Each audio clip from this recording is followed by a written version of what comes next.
great leaders build a culture where people are not afraid to say that they don't know, and where people are not afraid to tell the truth, and where they're not afraid to admit weaknesses. That is how you get a stronger organization, and by admitting the places, like you said, the places where we're uncertain, there's power in that. The concept that winning is more important than doing the right thing. And that is another terrible idea. When you focus only on winning, what you're focusing on is on gaining power advantages over people. And I believe that, that's immoral. That's not the right way to behave.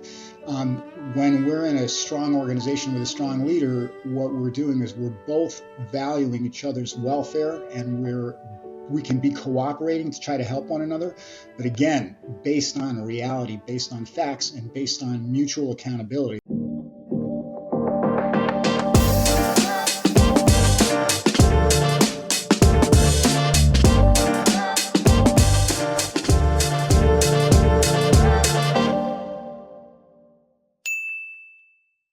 All right, everybody, welcome back to a brand new episode of the Hart and Hustle podcast. Now, today is going to be an amazing conversation because I have another amazing leader across the table from me, an individual who founded a company back in 1995 around the premise of leadership. Today, I've got David Castro with me here today, who is the founder of iLead. David, welcome to the show, man. Thank you so much. It's great to be with you today, Keenan. Great. Man, this is going to be a lot of fun. My first question for you is what's wrong with leadership today from your perspective, David?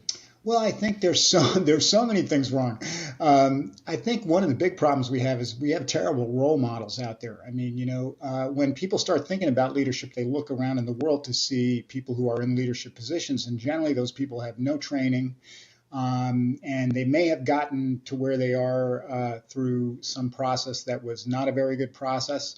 And then they're giving a lot of bad lessons about how the best way to do it, and so then people take the wrong ideas about what is good.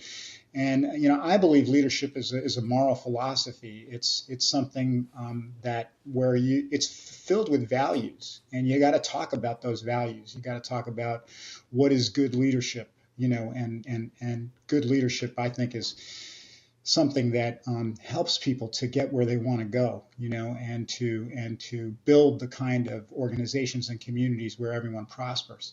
And you can't leave those values out of the equation when you're talking about leadership. But, the thing that I've learned a lot also studying leadership over the years is that we have very unrealistic expectations of how we're going to build leaders. Leadership takes a lot of learning. It takes a lot of practice, and we tend to think people are just going to get it by osmosis. And that is usually not the case. In fact, the opposite is true. Well, I mean, we've heard the phrase, right, that leaders are born, not made, or there's the argument over that. Why do you think we're getting that wrong, that leaders aren't exactly born? I think it's completely wrong. And I guess we have to also, define terms like what do we mean by leadership? I'm going to draw a sharp distinction between leadership and organizational power. There's a lot of people that have organizational power who have no leadership ability at all. And organizational power can come from politics. It can come from money. It can come from economic wherewithal, but to me, leadership is the ability of someone to move people without access to power. It's the ability to leverage somebody's freedom, to get somebody to come along because they believe it's the right thing to do, and so I tend to think of leadership it may not be a traditional view of leadership, but I think if you think hard about what leadership is, you'll see that when leadership is operating, it's when you're using people's voluntary ability, when you're using their free will, when you're engaging people to work collaboratively because they want to, and that's a powerful force in the world, by the way. I mean, enormously consequential things happen in the world because of that force in the world, and I would argue the best things that happen in the world happen because of that kind of energy. Yeah. And I think we've seen a yearning for that as well, right? Everybody's had a boss that calls themselves a leader, that forces you to do things via brute force, intimidation, and tactics that get you to do the task, but they don't feel good when you're doing it. But yet you see organizational structure and great leaders who get people behind a mission and a vision and use their own motivation to execute on that vision as well, which is a stark difference. That's exactly right. A true leader is able to move things when they don't have access to power. Like great examples of this, like imagine like Nelson Mandela is somebody I think about a lot. Nelson Mandela leading a whole nation of people from inside a prison cell. Right? Imagine the kind of skills that you have to do that. People like obviously like Martin Luther King. You're dealing with a leader when you ask the question, would people still follow this person if they didn't have money, if they didn't have power, if they didn't have a threat? And that's what tells you if you have leadership operating.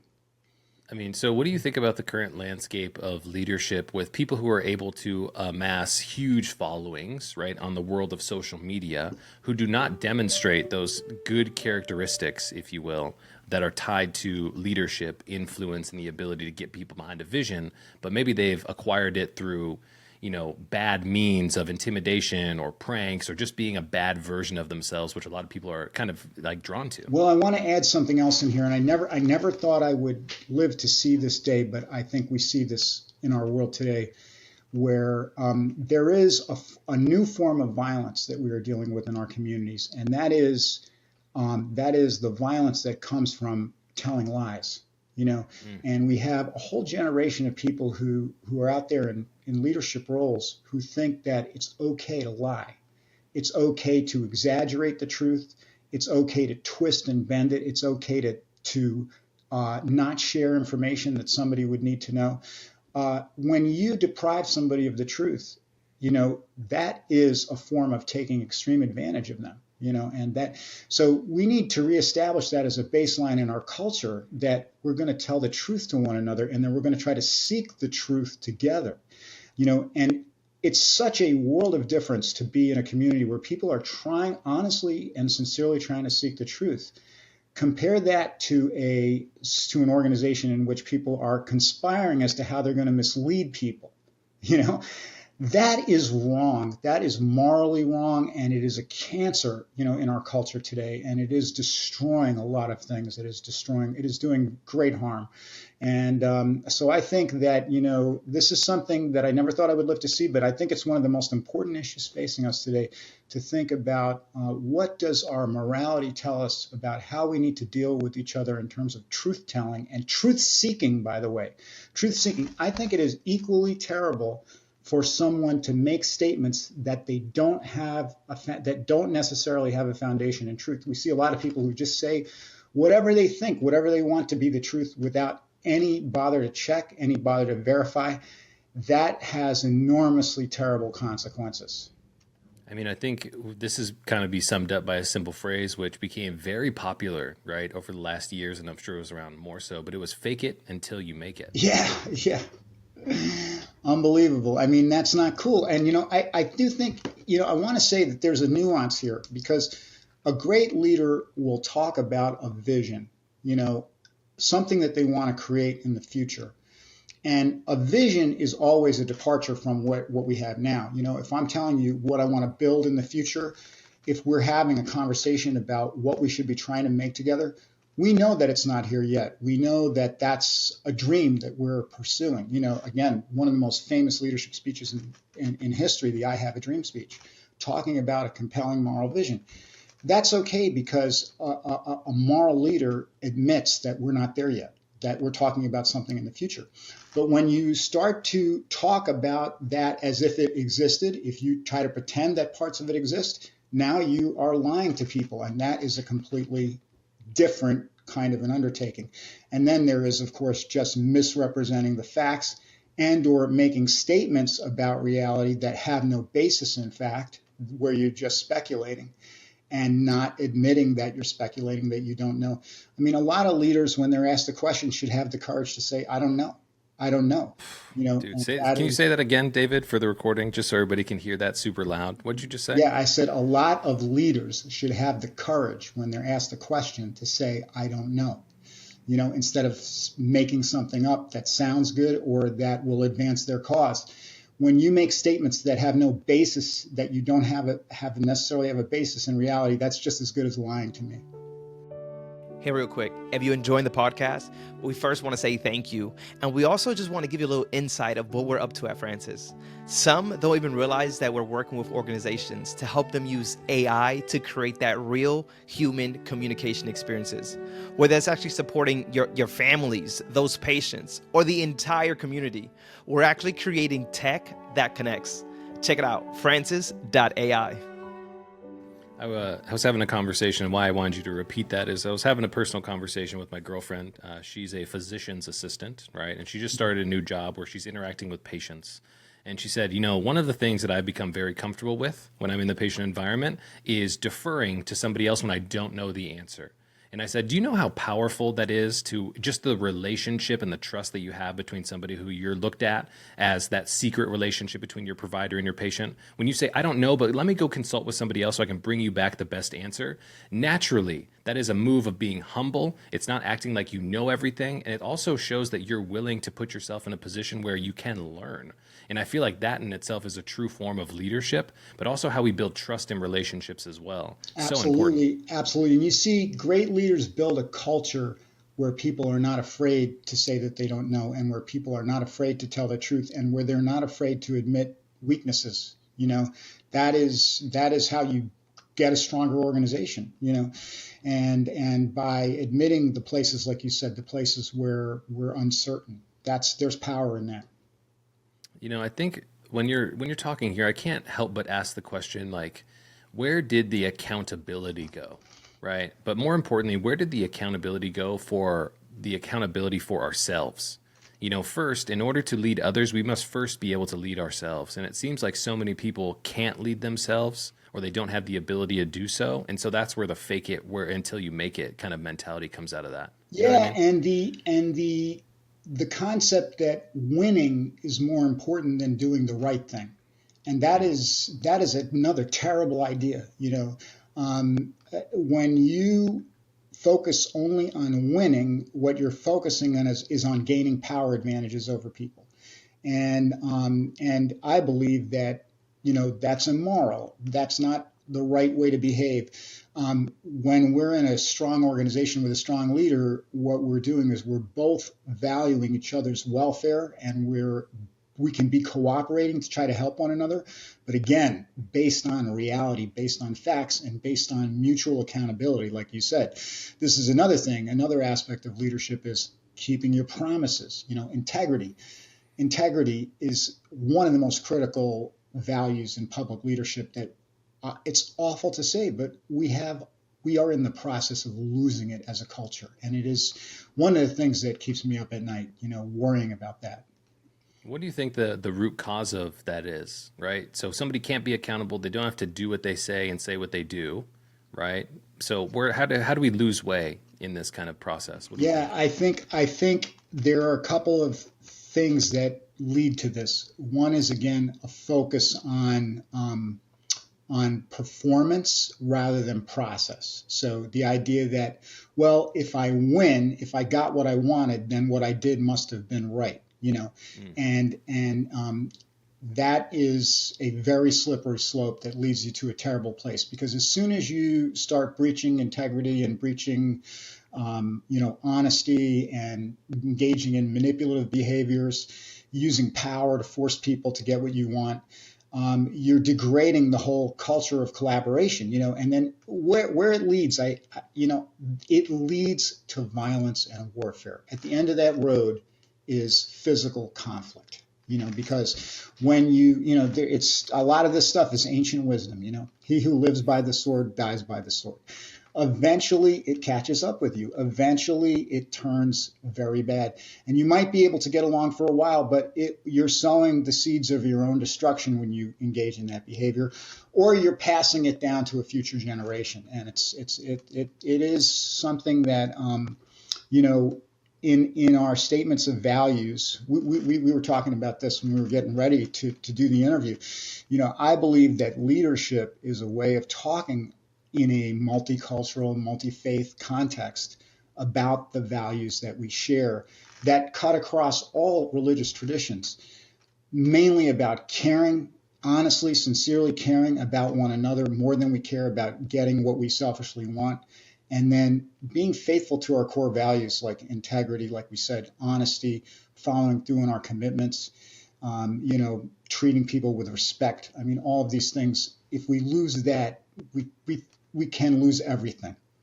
And it's so interesting to me that these are just like natural human characteristics that are baked into who we are as people, right? And it's like if you truly listen to that little voice in the back of your head, you understand what the right thing is to do. I shouldn't have to convince you of this. You know what I'm saying? I believe that. I think that. To me, one of the proofs. I think one of the great proofs that there is a divine force operating in the world is that we do know in our individual conscience the difference between right and wrong. If we give ourselves, like you're saying, the space to listen to that still small voice. But David, we don't even have the space today. I think about, because I'm in the space of, developing technology and things like that for my business. And I think about just how quickly technology has been thrust into our world. Like all of our generations today in this pocket of time are dealing with distraction more so ever than before. And if you think about being able to pay attention and remember what a leader or a prominent figure says, and then holding them accountable to them following up, it's very difficult because it's always seeming like we're twisting our head looking at the newest shiny object in society, in our personal lives, in our professional lives. And maybe that's why it's so easy to get that drift away from what we know true is, or what we know is truly right. Well, and I believe that you're pointing to something really important about our relationship with our leaders, which is that and this is something I've spent a lot of time working on, and that we tend to have a really dysfunctional view of leadership, I believe, in our organizations today, which is that we're looking for people to take responsibility and we're looking for people to blame when things go wrong. So it's who's going to make me the biggest promise and who can I hate when it all blows up? Like, that's the question that we want to ask. Yeah. And that is really a dysfunctional way to think about leadership. I think that leadership is a force, when it's operating healthy, it's in a healthy way. It's an energy that resides and is transferred around in an organization so that everybody gets a turn, to exercise leadership. I don't believe that leadership really goes with positional power. I believe that the leader in a situation is the person who can help the group to take responsibility and engage everyone's energy in making a difference. And usually when that person is operating in a way that's exemplary, they're very humble. They're not power seeking. They are trying to help the group be as good as it can be. And so that really reframes the question, which is, what am I going to do? How am I going to take responsibility? How am I going to make the world better today? And not get focused on this question of well, who's going to take the burden of all this away from me? And then how am I going to punish them if they don't do if they don't follow through on the crazy promises that they told me because that's what I wanted to hear, Yeah, I mean, I think that this is an important lesson. One of the analogies that I liked when I was in middle school is be careful when you point a finger because there are three that are pointed right back at you, Exactly. And it's we do have to take more personal responsibility to control what we can control and to let go of the things that we cannot, but also looking through, like you said, the lens of how can I be responsible and accountable to what the outcome is going to be in my personal, my professional life, or whatever it looks like, rather than looking to cast away all of our power and give it to somebody else and kind of use them as a scapegoat, which is a huge common thread that a lot of people do today. Absolutely. So here's a question for you. Yeah. When you were young, who was still are a young man, by the way, David? Yeah. Who was the first leader who you remember that made a real impact on you? Do you have a coach, a teacher, a mentor, somebody in your personal life? What was that like?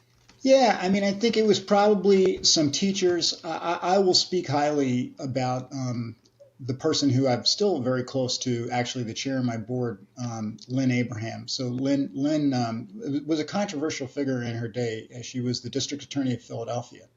And I believe, was very tough prosecutor on crime.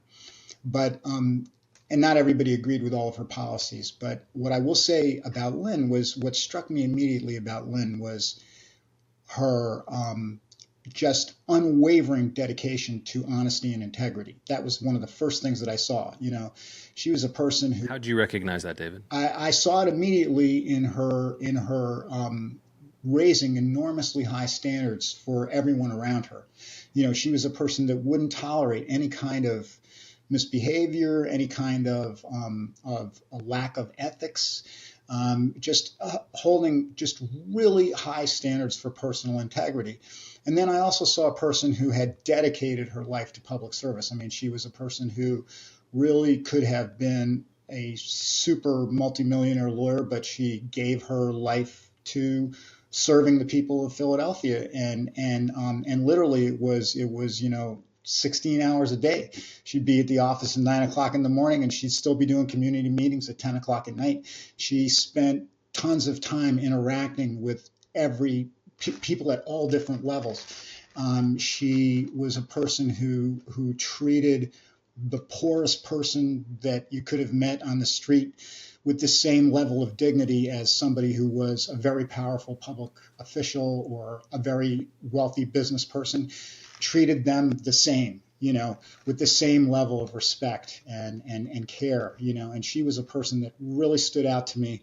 But I would say that there were, any number of teachers that I've had also that I felt were and I shared with you, I'm a Quaker, and there's a lot of Quakers that I know from Quaker life who I admire enormously. Quakers show a lot of personal integrity. You could see personal integrity is something that matters to me enormously, and not to say that any of us are perfect. We all have our mistakes and challenges. I don't ever want to put anybody on a pedestal and say that they're perfect, because we're all human beings. But to me, it's about the sincerity of the effort that you make.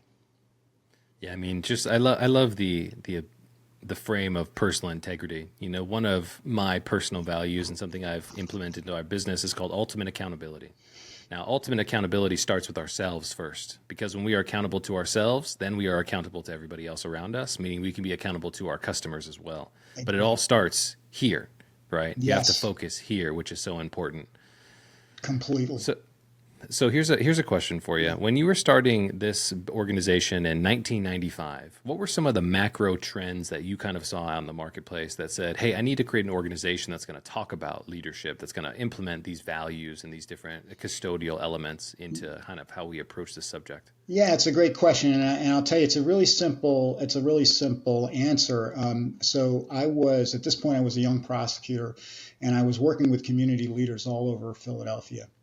And I had a chance to be in the Kellogg National Leadership Program, Kellogg National Fellowship Program, which was a really intensive leadership development experience with some of the best people like doing leadership development work.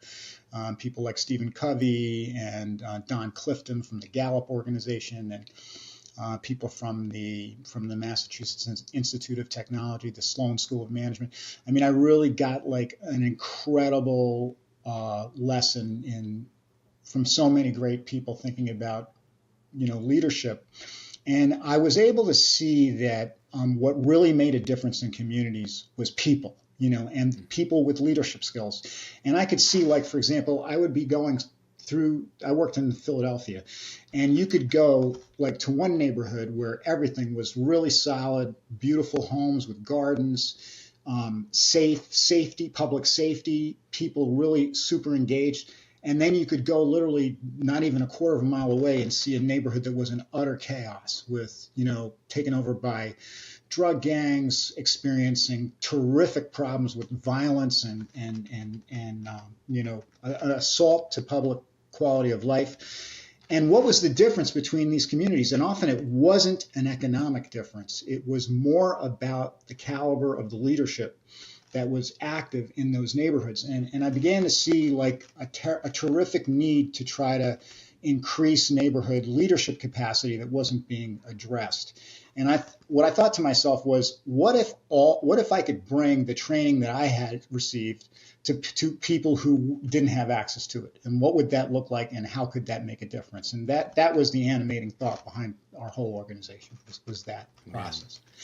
I mean, just think about getting back to the roots of having leadership right in our personal lives and how that impacts everything else that we do in our life, So what were some of the common things that we saw? Like when you say lack of leadership in the community, was it public figures? Was it leadership in the home? What are we talking about? So I would say one of the key things was vision, getting right down to that. So, a lot of times in a strong community, there are a bunch of people who are keeping the vision for the community. They are, one of the ways it would manifest, I'll just give you just a really easy to understand example. So you imagine you live on a block and one day some kid shows up or young man shows up with a gun and a bag full of drugs and starts selling it on the corner of the block where you live. Now, for some people, that was an affront to the vision that they had for their community. And they immediately went to work with their neighbors and with the authorities to try to say, hey, we're not going to let that happen on this community. And I knew people that would go out and then even begin to talk to the drug dealers. I mean, they would go out and they would say, this is in the late 80s where, and you still see this, by the way, you still see tremendous gangland violence around the drug trade. I mean, it is happening. It still happens today. If you hear about a drive-by shooting or something like that, you pretty much know it's a drug-related incident of violence. It's still happening, unfortunately. But they would even go out sometimes and go talk directly to the gang leaders and say, please, I live here. My children live here. Don't do this on my block, So people holding the vision of what they wanted to see happen in their community. Whereas in another community, there wouldn't be that person. And that was the end because the chaos just spread, from there. So that's to me a very tangible example, but I think you could see that in many, many different contexts that there's somebody holding a vision for what they want for themselves, for their family, for their neighbors, for their community, and they are going to take a stand and, like you say, be accountable. And they're not going to try to blame the problem on somebody else. They're going to do what they need to do to make a difference locally. It starts with them, starts with that primary personal responsibility.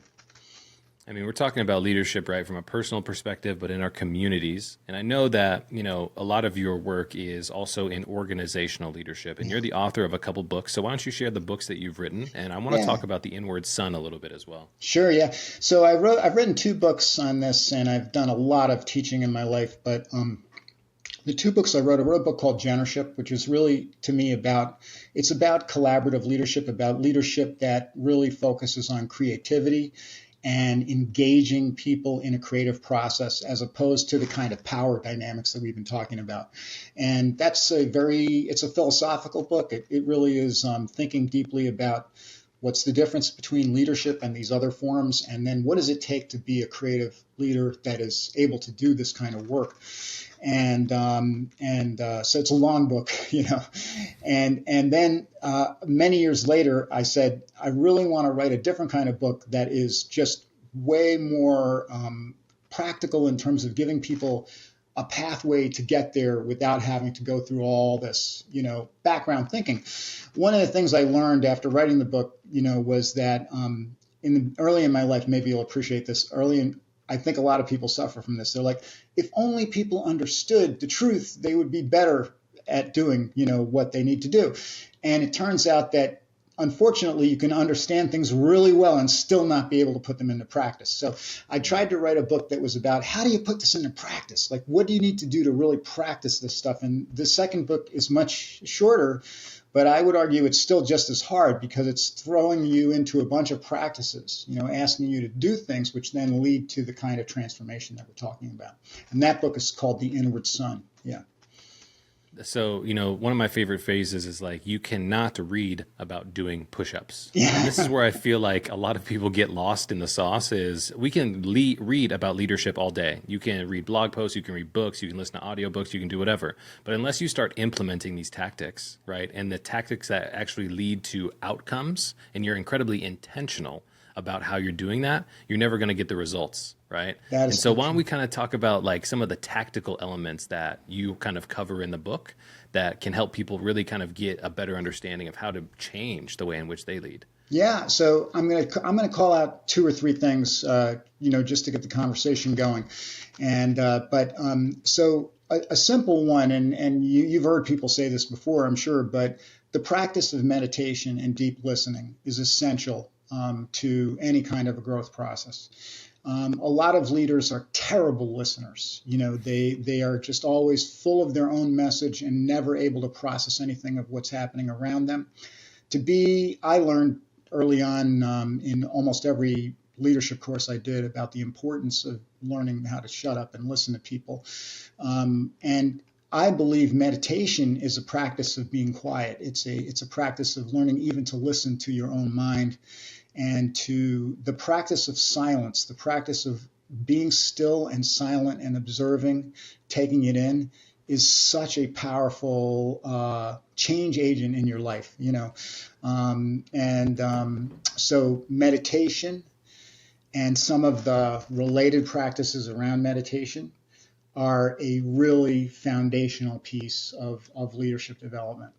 That's one. I mean, what's the phrase, David? It's like you have 2 ears and 1 mouth. Use them accordingly, right? We should listen twice as much as we talk. But unfortunately, we feel like we have to often fill that blank space with sound and with action. But often our greatest leaders are willing to take a step back. They're willing to listen, and they're willing to sit in the moment to create a good outcome, right? Mm-hmm. Mistakes love a rushed decision. And I feel like in the world of hustle and bustle, especially in leadership today, we feel like we have to accomplish all these things to make progress, but that often couldn't be less true.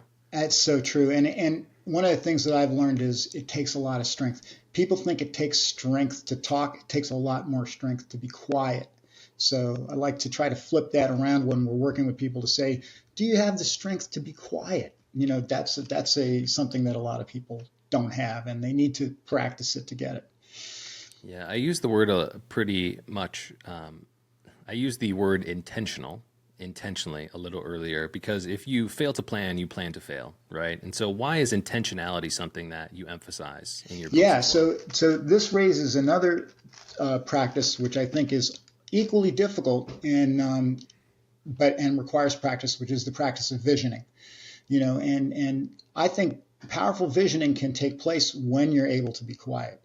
And the way I would describe visioning is it relates deeply to intentionality, because it's asking you to really imagine what you want for yourself, for the people you care about, for your community, for your organization. And, you could extrapolate it up to the society as a whole. And I like to work with people to try to nest those visions, because when you do that well, you're aligned, you're building alignment. So the kind of person that you want to be with your family and your friends also is aligned with what you want to be in your organization and in your community and in the world as a whole.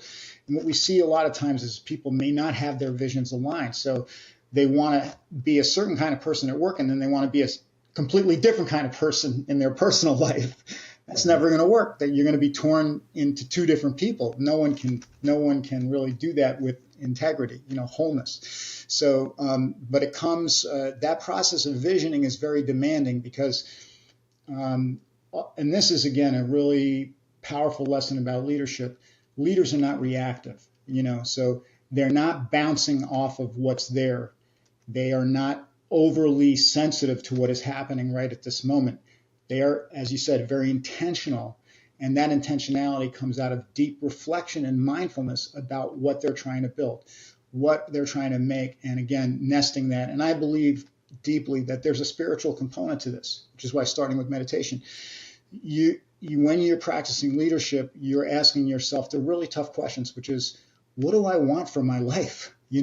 What is going to give me a sense of satisfaction and wholeness and meaning, as I take this rare and precious thing I have, which is the time that I have, and how am I going to invest it? We don't give each other enough space to think about that and dialogue with the people that we care about to examine that, and oftentimes it's filled, unfortunately, with some of the things that you were talking about earlier with social media visions of things that are crazy, that don't make sense. We want what somebody else has because we think it looks cool or because we think that there's something attractive to it. And the truth of the matter is, to really sit with yourself can be very liberating, because you might decide and learn that you don't want any of those things, that the things that you really want are really quite different. And that can be extremely liberating.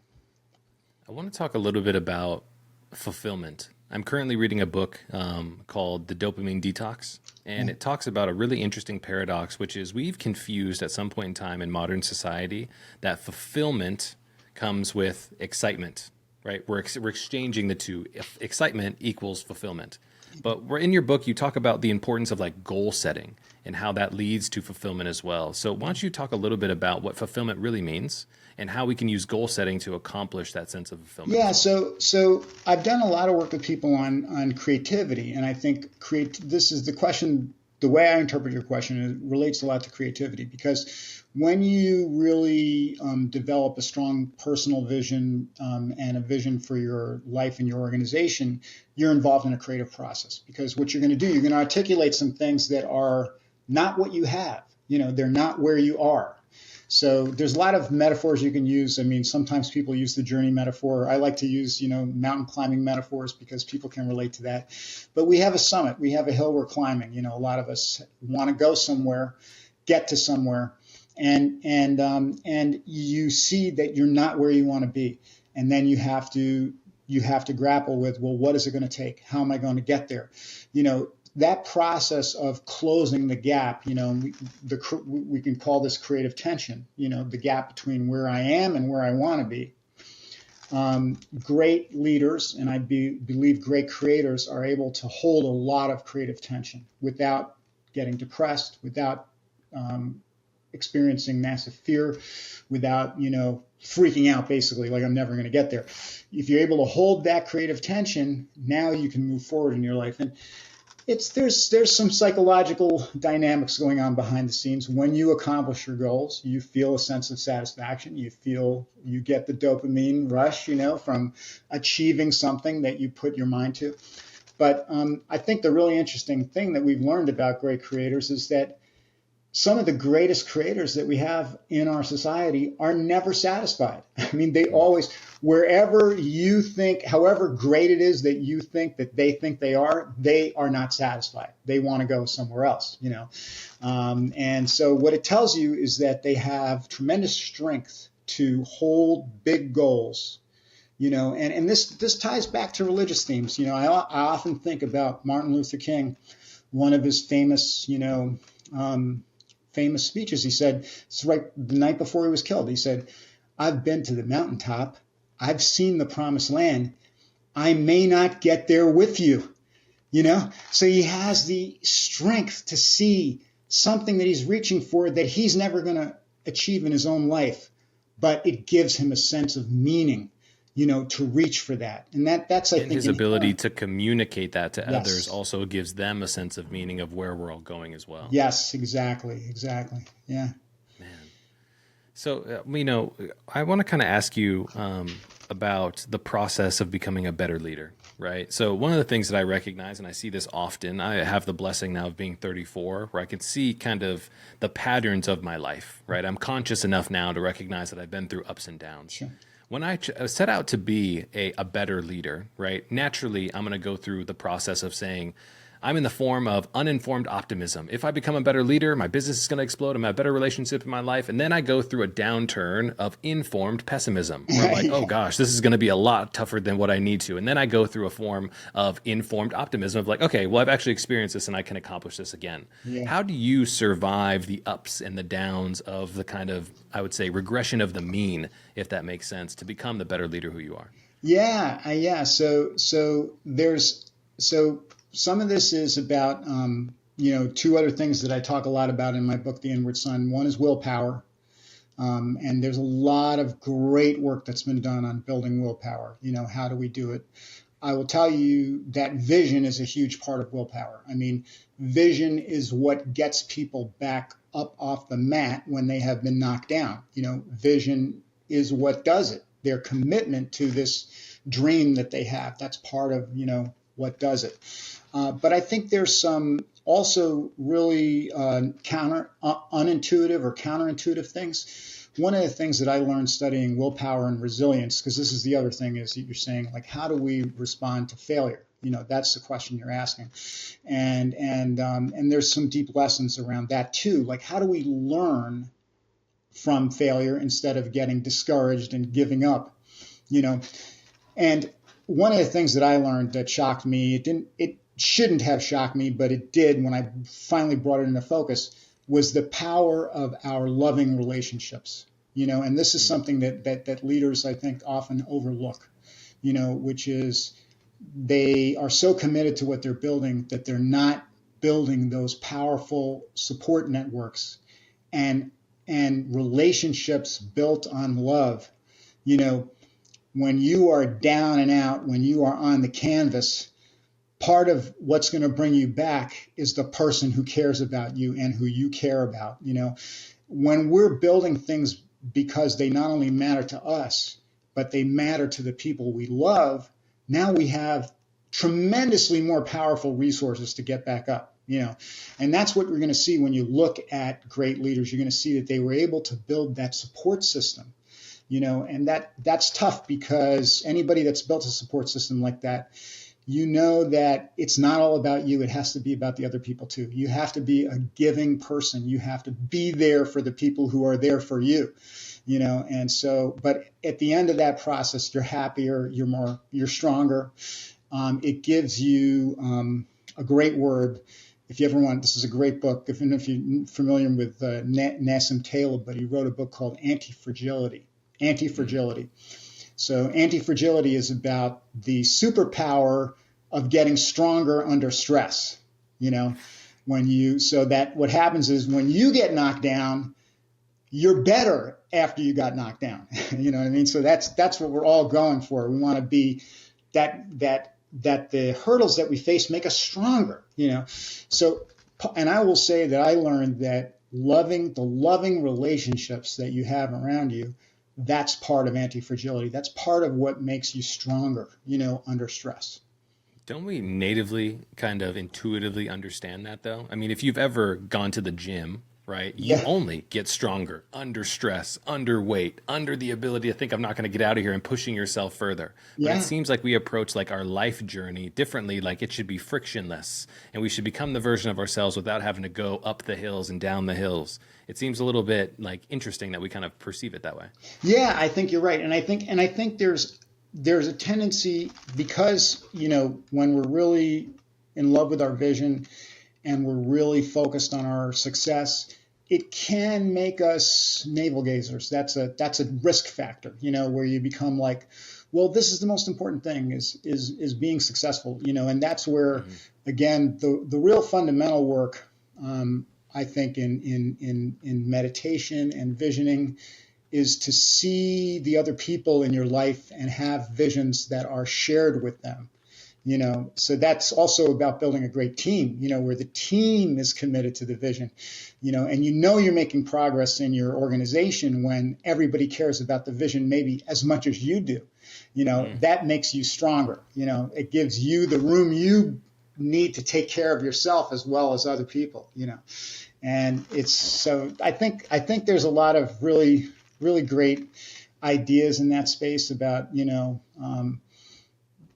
being a whole person too, and being happy, because at the end of the day, what does it matter? In the Bible, it says, what does it matter to gain the whole world and lose your soul? That's what a lot of people do. They gain the whole world, but then they lose the things that really, if they thought about it, meant the most to them. None of us want to be that person. Yeah. Here, one thing that I've recognized is that some of the leaders who I look up to share a common trait in being extreme optimists, right? And I've tried to, I would say, reflect that in my personal life. But honestly, David, I've gotten a lot of scrutiny for it. I mean, I've been called toxically positive, right, for looking at situations and always looking for the bright side. And so I had to kind of reframe my toxic positivity into practical optimism. Right. In a situation, I have the practical ability to choose how I want to look at this situation. I'm still going to choose to go to the optimistic side of things. Yeah. What do you think about practical optimism, and how important is optimism for leadership? Yeah. So I think, what's interesting there's from the study of creativity, there's a really interesting, I think, viewpoint on this. So I think the trap that we get into with optimism is only focusing on our vision. So it's like, We're like, well, we're going to get there, or it's going to be great. And we're painting the picture of where we're going to go, And one of the things that I've learned studying creators is that creators are really in touch with reality. So they're able to keep that really incisive and truthful awareness of where they are, and they don't sugarcoat it. So they're able to say, you're running the race, whatever, you're able to say, well, I really wanted to run this race at 8 minutes a mile, and I didn't do it. I was at, 12 minutes a mile. And they tell the truth.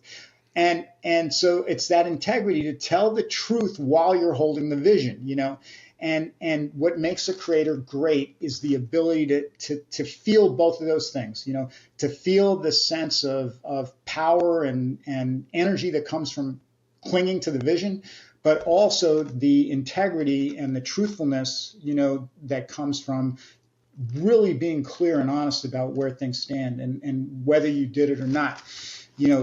And goes back to that word you were talking about in the beginning, accountability, holding yourself accountable. Like, no, I didn't do it. I said, I know what I wanted to do.